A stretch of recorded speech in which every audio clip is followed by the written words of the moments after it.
Not enough staff. Dean. Mr Speaker, it's nearly 2 weeks since across-the-board personal tax cuts kicked in.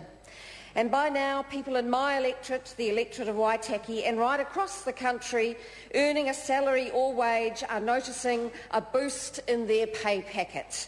And, Mr Speaker, they are telling me about it. They are coming into my office in Noamaru and they are telling me about the increase they are experiencing in their wage packets, and I can tell you, Mr Speaker, they are pretty happy about it. People in my electorate are noticing a real lift in their income. We said we would do that, the National Government said we would do that, and we delivered.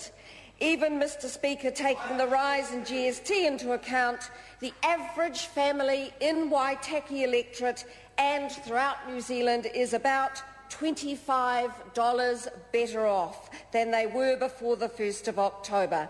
That is more money for the average family to save, more money for the average family to put against their mortgage if they have one, or to put against their debt. And, Mr Speaker, the average family is doing just that. But the October 1st tax cuts did not just benefit the average family. Somebody on the average wage is almost $15 better off, and that includes the increase in GST. And these people also are using that extra money in their pockets to save, to pay off their mortgages and to pay off their debt. People on national super, people receiving working for families, and those people on benefits had an increase of 2.02% to compensate for the rise in GST. This government campaigned on that, and, Mr Speaker, we delivered.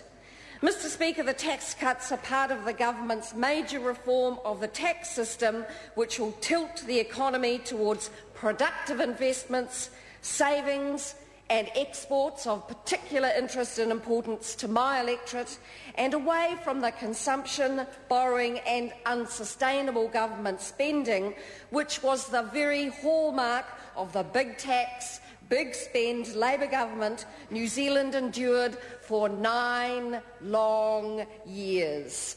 Mr Speaker, the National Government is proving itself to be good economic managers. Against the backdrop of the worst global recession since the 1930s, we've maintained benefits, we've maintained student support, we've maintained working for families and locked in national super at 66% of the after-tax average wage. Mr Speaker, the National Government promised these things and the National-led government has delivered. The government remains focused squarely on building a sustainable long-term recovery. The recovery will be built on export and investment and not the debt and the spending we saw over the last decade under the previous unlamented Labour government.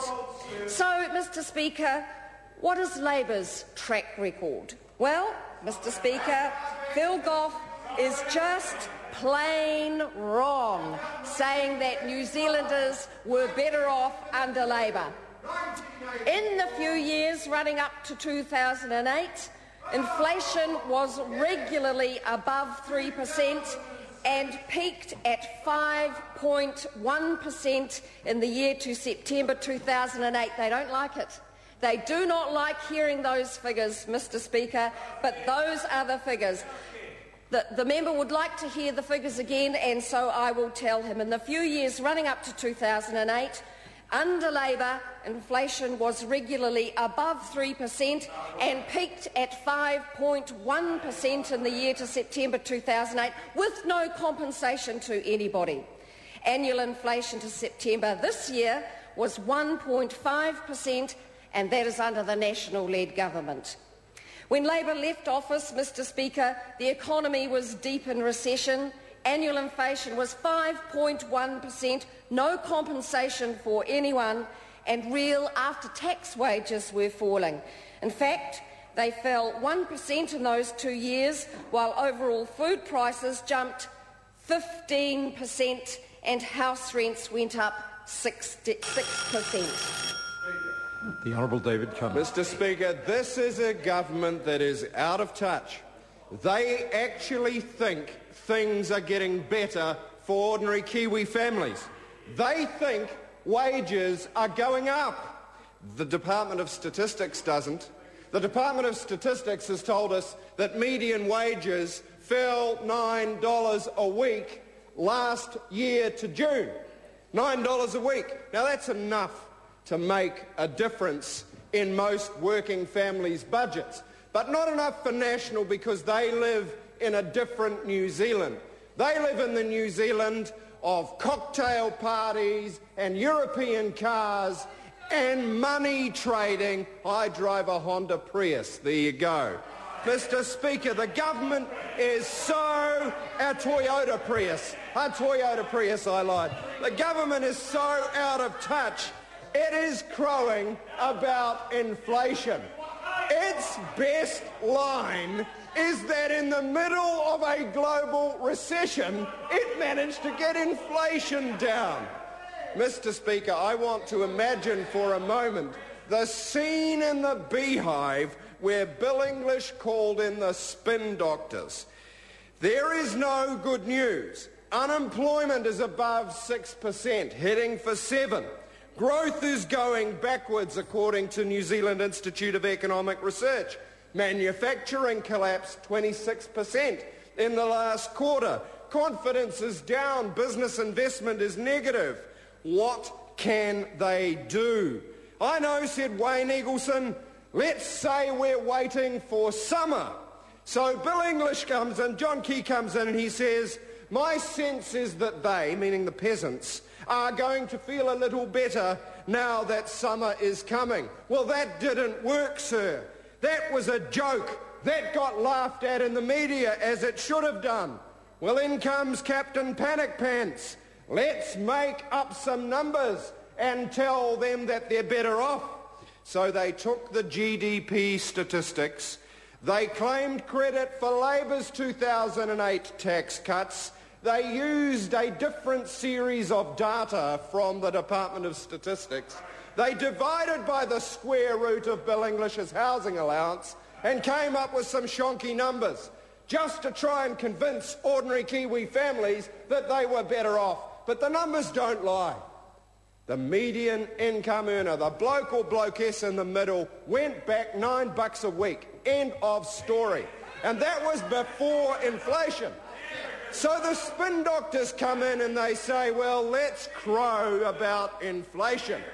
Let's crow about inflation and tell them at least we fixed that one. Well, here's the problem with that. Conquering inflation in the middle of a recession.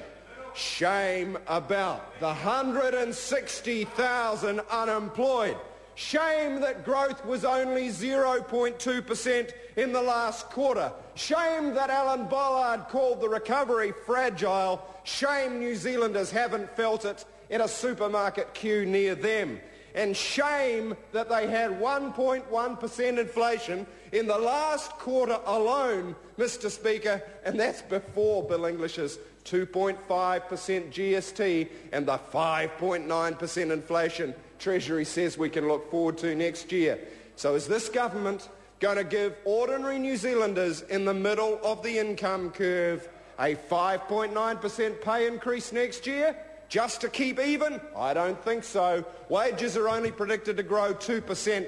Kiwis are going to be worse off, and they know it. That's why, sir, they are pleased that Labor is taking a bold new direction in policy. We reject the politics of laissez-faire. We reject the idea that government can have no role in making conditions better for ordinary people.